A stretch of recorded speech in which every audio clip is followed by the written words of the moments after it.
Hello and welcome back to Professor Layton in the Unwound Future.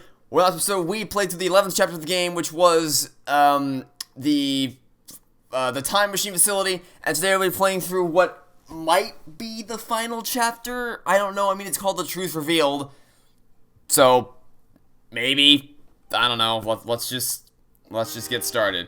Rendezvous at the Thames Arms. Hello, Inspector Chelmy. How you doing today? Layton, any breakthroughs in the investigation? Possibly. I'm very glad to see you. I need you to come with me to the Thames Arms. The Thames Arms? An investigation of the premises revealed scrumptious smells, sir. Barton, keep quiet for just a minute, will you? What exactly is so amazing at the Thames Arms I need to head there this instant? I make no promises, but it's likely that what happens there will lead you to the Prime Minister. Really now? Well, the interest is piqued, but there's the matter of this blasted puzzle. What puzzle? The one in this letter I found. I have a feeling it could have some bearing on my case. Would you mind if I had a look at that, Inspector? Number 117, where's the arrow? There's a treasure hidden below one of the tiles in this room. The only clue is a handwritten note. Follow the arrow to find it. What tile should you lift to find the treasure? I'll circle around it. Okay. We gotta find an arrow somewhere. Is this gonna be an optical? Oh wait, but maybe that kinda... That's a stretch. I thought maybe that would look like the kind of rough shape of an arrow. Oh wait, maybe the... Oh, it's the bird's beak, right? That, because it's pointing directly at that freaking tile. It's definitely pointing at that tile. Okay, circle the tile. It's gonna be this one right here. The bird's beak is pointing to... It's not exactly an arrow, but... Yeah, that's what I thought. Okay, it's pointing directly at the tile, as I suspected. Oh, what the... The monkey's... Oh, okay, I didn't even see that. The monkey's nose apparently was an arrow.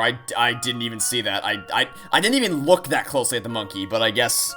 I mean, we got the right answer anyway, so... Whatever. We did it. Sorry to say, Inspector, but this letter doesn't appear to have any relevance to your case.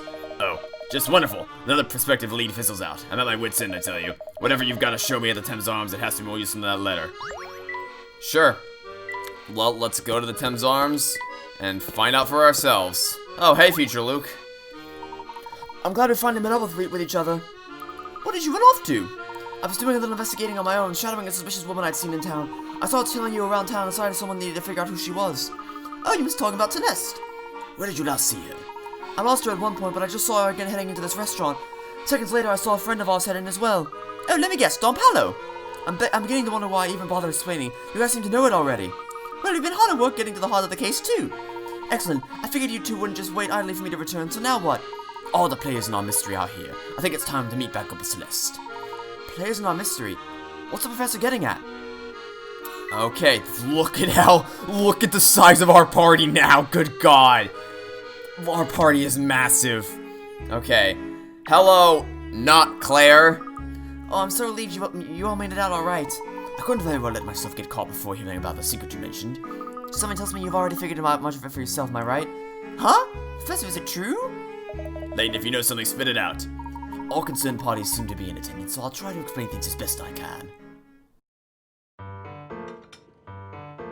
It's taken time, but I believe I've finally made sense of the bizarre events we've witnessed here. You've worked it all out? For the most part. Eh? Come on then, out with it! Yes, of course. I have much to say about this city and its secrets.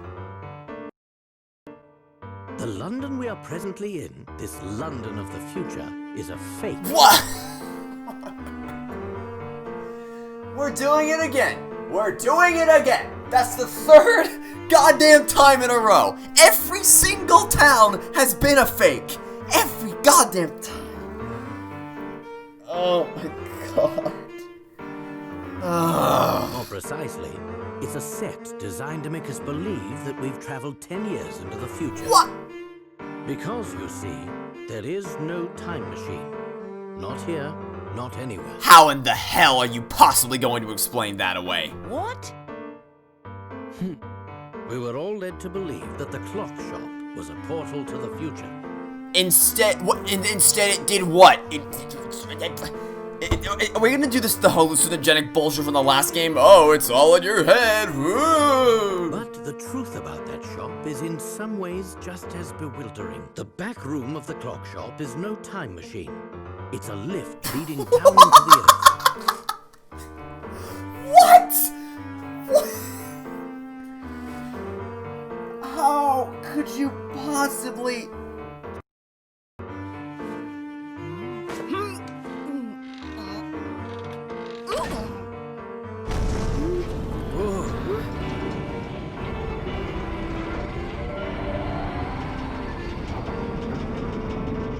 What?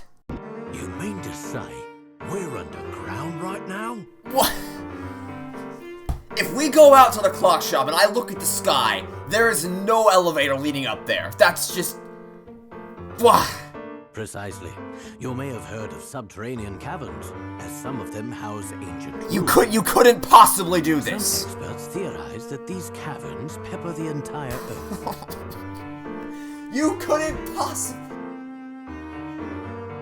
What I've seen here leads me to conclude that Dmitri used one such cavern to build this false London. It's as if we're standing in the largest film set ever created. What? I can hardly believe it. You know, it's not often, because like in Turnabout Time Traveler in Spirit of Justice, I was relieved to find out that it wasn't actually time travel, because typically when you mess with time travel in a series that hasn't previously had time travel, it's a bad idea. But the justification they actually had that made people think it was time travel actually made logical sense, and that was a really good case. I don't think I've ever had an experience where the actual explanation isn't time travel, and it makes less sense than if it was time travel. So Dmitri is behind all this, then? Like, come on, where do I... That question stumped me. You couldn't as well. possibly build this. You could not possibly construct an entire fake town under the inside of the planet. The skybox alone, with just none of this, you couldn't. Why would he go to such pains to make us believe we're in the future? It doesn't make sense, unless convincing people of this is the key to achieving his ultimate goal. What kind of goal requires a setup like that? It's simple. Also, how did you trick future Luke into this? Like, he's still from the future. It seems that Dmitri never gave up his original dream of building a time machine. But though he poured all his energy into achieving this feat, the task was too large for one man. He needed other scientists to support his project, so he turned to the greatest minds in London. But to keep the scientists working for him, they needed to believe that they were in the future. Why? Think about it, Luke. Dmitri couldn't imprison the scientists, not in the conventional sense. After all, who knows what kind of work they would produce under those circumstances? No, Dmitri needed a different approach to compel the scientists to complete his research. The scientists had to want the time machine to work as much as Dmitri did. So he told them that they had been shot forward 10 years in time, stranded a decade from home. Dmitri misled the scientists, telling them that the time machine was an unfinished project. They thought they were stranded, and that the machine was their only hope of returning home. So how exactly do you explain future Luke? Ah, so that's why they were so willing to follow orders. That's all I've been able to work out.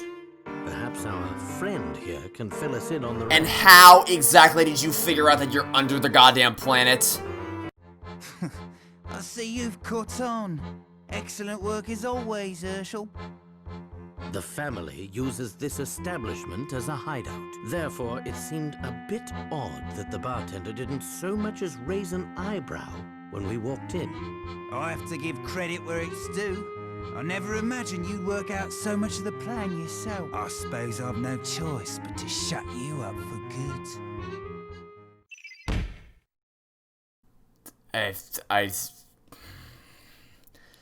That might be the most outrageous one yet.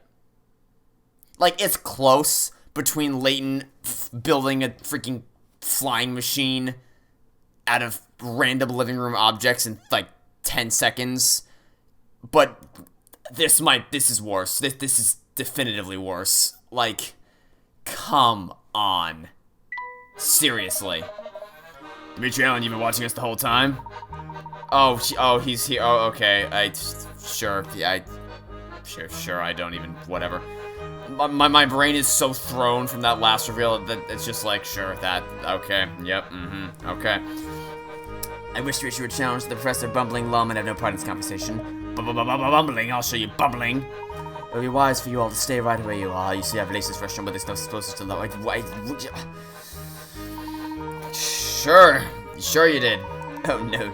I'm going to walk out of this place unharmed. You see, by pressing this switch here, I have activated a series of sensors embedded in the floor. The sensors don't respond to my movement, but they'll trigger the charge the second you touch one. This place is a minefield!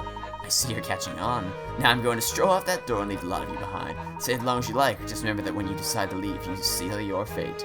It would seem that you've bested me, Dimitri. Is there a challenge to be hard here? Not exactly, Professor. This piece of paper contains the location of every sensor in the room. All I need to do is know how to find them. Oh, great. We're playing a version of Modified Minesweeper. But I suppose this makes it more of a fair contest.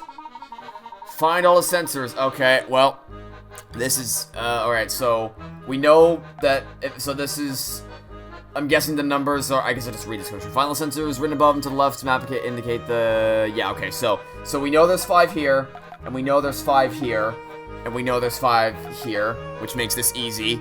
So now, if there have to be 5 up there, and there can't be any here.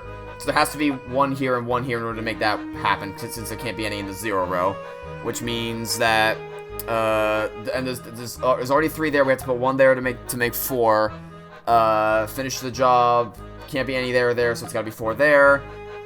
3, that's all done. That should be everything, I think. Oh, well done, Herschel. It's foolish of me to make this so easy for you, I suppose you're for. Yeah, I mean, when you literally tell me how many sensors are in each column and row, a baby could have solved this. It was surprisingly easy, unless, of course, the information you provided me was inaccurate. What? Look at the positions of these sensors. Now flip the drawing over. What does it spell? What? What? What?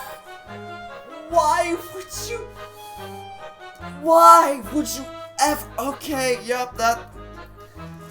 I cannot believe I'm about to reference Cloudy with a Chance of Meatballs. The first movie is fantastic. The second movie is not fantastic. Is it a bad movie? Nah, it's like average, maybe slightly below average. But the one moment that even made me go, because I was younger, I was a lot younger, obviously. When that movie came out, it came out in 2013. When I saw that, I was like, I was in middle school when it came out.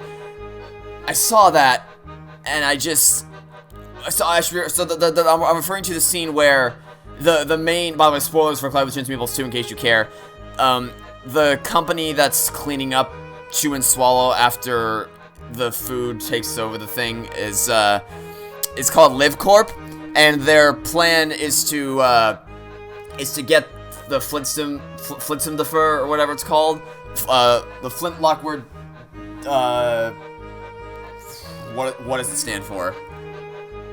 I don't remember the acronym, but it's Flint Lockwood's food making machine. They need to find it so that they can keep making more food. That's LibCorp's plan, but they're actually evil, and they want to kill all the food creatures. And the way the characters figure this out is because Manny takes the name of the company and flips it around, because live spelled backwards is evil. And it's just like, why would you ever, who would ever do this? This map of the sensors is a lie, isn't it? We're going to walk straight into the sensors and die. You monster! Unless there weren't any sensors to begin with. What? That's it, Dimitri, isn't it? It's true you've done some evil things, but you're not a killer. You just wanted to keep us busy so you could make your escape. And yet, here he is. Still I should have known I wouldn't fool you, Herschel. Still twiddling around. I've worked things out on my own this far, but I need you to help make sense of the rest. You must have had some reason for concocting a scheme this wild. I had a very good reason. It all started about 10 years ago. Bill Hawks and I were friends and colleagues. We worked in the same lab researching time travel. Our research meant everything to us. We poured our hearts and souls into uncovering the secrets of space and time. After months of progress, we had built ourselves a prototype time machine. It was finally time to test our work with a human subject. Oh, but I thought you were supposed to be testing it with bunny rabbits, because isn't that the whole justification that, oh, you don't test it with humans, test it with bunnies that can speak? Yeah, well, that justification just went out the window. Bill thought we should use Claire as the first test subject. She was our lab Well, assistant. that justification just went straight out the window. Wow. I, of course, vehemently opposed this idea. I loved her too, you see. And though she didn't return my feelings, I didn't want to risk her getting hurt in the experiment. Around this time, I noticed a flaw in the design of our machine. I begged Bill to postpone the experiment, but he wouldn't hear of it. Sometime after the accident, I made a startling discovery. Unbeknownst to me, Bill had made a deal to sell the technology behind the machine's power source. Apparently, a large corporation had offered him a very impressive sum. Bill knew the machine wasn't ready for a human subject, but he needed to demonstrate its viability. We all know the tragic results of his decision. That's just an idiotic thing to do. You know it's not gonna work. Okay, so that's not okay. So you might say, oh, but game companies rush games out the door all the time because they need to meet the publisher's demands. Yeah, that's different because the publishers still win. In that case, like it's not a good business practice for developers to rush games out the door just because the publishers need to meet some kind of sales quota for the holiday season or whatever. That's the reason why MCC was broken for years when it came out in 2014. It's fixed now. It's actually in a phenomenal state now, and I commend 343 forever for putting in the time to fix the disastrous launch of MCC years later, and it's in a phenomenal state right now. But the point here is that the reason why, so people are always like, developers rush games to the door because publishers need to meet a sales quota, which is true because the game will, if the game's, like, if a game launches and it's a broken mess, the game still sells, the publishers still make the money from the game selling, but here, if the point is to demonstrate the time machine is viable, you're obviously not gonna do that because you know there's a flaw in it, you know it's not gonna work, and it's actually much worse than that because it blew up.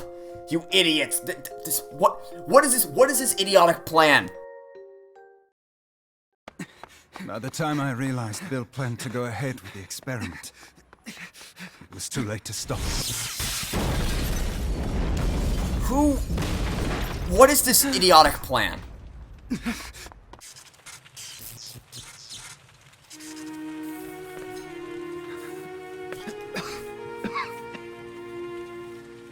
Also, wait, why would you not have been at the lab? Okay.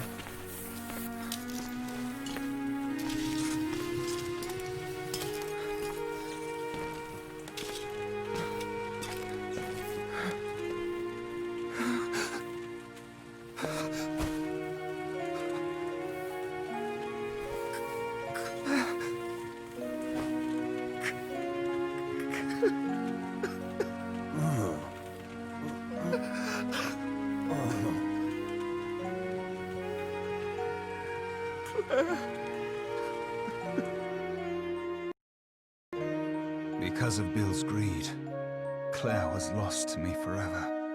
It's amazing how I just don't care because Dimitri's a sack of shit. Life is full. In the blink of an eye, I lost my life's work and the love of my life. You mean the one that didn't return your feelings at all? To say I was a broken man would be an understatement. Bill, on the other hand, made a full recovery from his injuries. He also completed the deal with the corporation. How? Pocketing more money than most people. How would that? Lifetime. The time machine didn't work. It blew up. How would you have made a profit from that? He used his newfound fortune to climb the political ladder to the very top. He killed Claire and was rewarded with the most powerful seat in government. Which doesn't make any sense at all, but okay. If that's not a cruel joke, I don't know what it is. It's nonsensical is what it is. I can't pretend I wasn't bitter. And it was this bitterness that sent me back to my research. I thought that if I could travel to the past, I could rob Bill of all that he had won. Oh, of course, there was another reason why I wanted to go back in time, to save Claire from her fate. Surely you understand, Herschel. Claire is no longer with us. There's nothing anyone can do to turn back time. Do you really believe that? I don't want to, but I do. I have just one more question for you. What is it? Someone's been using you as a Oh, it's pawn. gonna be future. That okay? Are you aware of this? What are you talking about? Someone here masterminded a scheme even more awful than yours, Dimitri. And that person is there. All right, credit where credit. I think that might be the first smart plot twist that this trilogy has I think actually you're come up mistaken, with. Professor. Like you're No, one there's for no 100, filter. but still, There's no credit where hiding credit's due. place. That's actually kind of a clever So I plot call you twist. Clive. It took some time to put together the pieces of your plan. But when I finally understood it all, the sheer evil of it sent a chill down my spine. What is he talking about, Clive? You kept your true intentions hidden from everyone, Clive. Even your partner, Dimitri. What are you saying, Herschel? Clive was aiming for revenge on a massive scale. And you were nothing more than a pawn, Dimitri. Tremendous work, Professor. You found me out. Stop speaking in riddles, Layton. What's this all about? Clive, you lived next door to the lab that exploded 10 years ago. You were just a child then. That blast demolished half of the building you lived in. Reports indicate that 10 people were killed in the explosion, 2 of whom were your parents. It must have been a terrible shock. In the span of a few seconds, you lost your family and your home. When the initial shock wore off, it was replaced with anger. You became obsessed with exacting revenge on those who had wronged you. You were lucky enough to be adopted by a kindly woman in her golden years, Constance Dove. Miss Dove's extreme kindness was matched in scale only by the enormous fortune she possessed. You two lived quite happily as a family for a time. Sadly, it wasn't to last. Miss Dove departed from this world 5 short years later, leaving her fortune to you. Before long, considering your sizable inheritance, I don't think you took the job for pocket money. You were searching for something. Using the newspaper's resources, you finally hunted down the men responsible for your misery. You knew that both Bill Hawks and Dimitri Allen were responsible for the explosion. Armed with this information, you concocted a plan to avenge your parents. First, you befriended Dimitri and convinced him to resume his research on the time machine. Then, you used your inheritance to set up this elaborate facsimile of London. With your stage in place, you used your contacts in the press to find the best scientists in the country. After all, you would need quite a bit of help to complete this time machine. You then proceeded to lure these brilliant men into your trap. However, unbeknownst to Dimitri, most of your staff were not working on the time machine.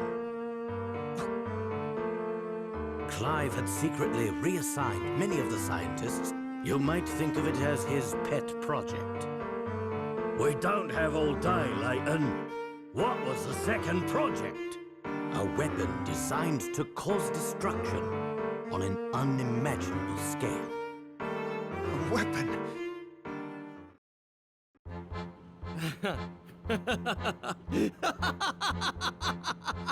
And I thought scientists were supposed to be observant.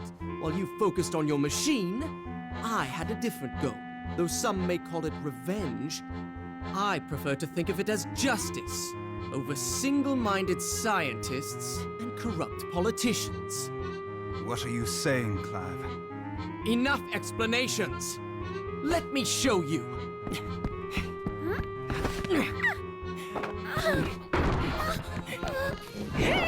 Slowest reaction time on planet Earth. What? You were stopped by a plant? What? Why? Luke's the only one that... Oh, now Lady gets up from his staff. What is Shelby doing? You're just sitting on your ass. You're the cop. What are you doing? You were stopped by... Oh, great. It's Last Crusade now. We're doing a boat chase. Luke was stopped by a plant, by the way. Oh, wow. Wow. Okay. Alright, you know what, game? I'll give you a single point for that plot twist. That was actually really, really clever. Because the one lingering question was, okay, so if we're not actually in the future, then what the hell's the deal with future Luke? And then I'm like, oh wait, okay. Clever plot twist, game. I'll give you credit where credit is due. That was a pretty clever plot twist. None of the backstory of the, oh, we're underground, it makes any sense at all. It's, like, actually kind of insulting to think about that the game wants you to take this seriously. But aside from that, that escape sequence was horrendous. I don't know why. First of all, Luke had the slowest reaction time on planet Earth. Anybody with half a brain should have realized that he was running toward Flora and done something to stop him. If they didn't do that, then they should have at least done something the instant he grabbed her. But no one did anything until Luke set up. No, until after Luke got hit by the plant, of all things. Then Layton got off his ass and did something. And Shelmy, the actual police officer, did diddly-do the whole time. Round of applause for our team of idiots over here. Our heroes, ladies and gentlemen. Layton, look over there. Oh yeah, Doug Powell was there too. I completely forgot about him. Where? Oh. What? What? Quickly, move to higher ground.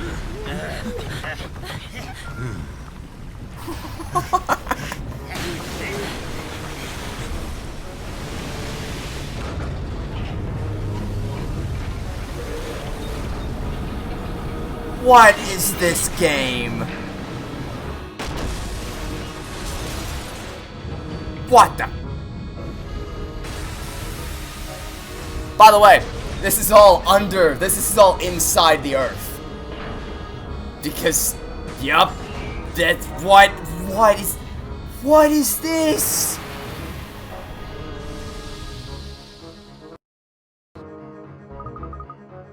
Ah, Pair the Platypus, I introduce you to my I've Gone Insane-inator! Professor, what is that thing? It seems as if Clive's been working on some sort of mobile fortress. Flor's trapped up there, we've got to save her. What? That chapter was something.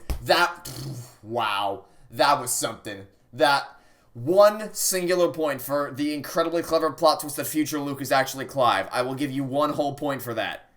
Everything else, just, we've gone so far off the rails at this point. I don't even know. That'll be it for now. Thanks for watching. Stay tuned for next time. Catch you all tomorrow for some more Professor Layton in the Unwound Future. Goodbye.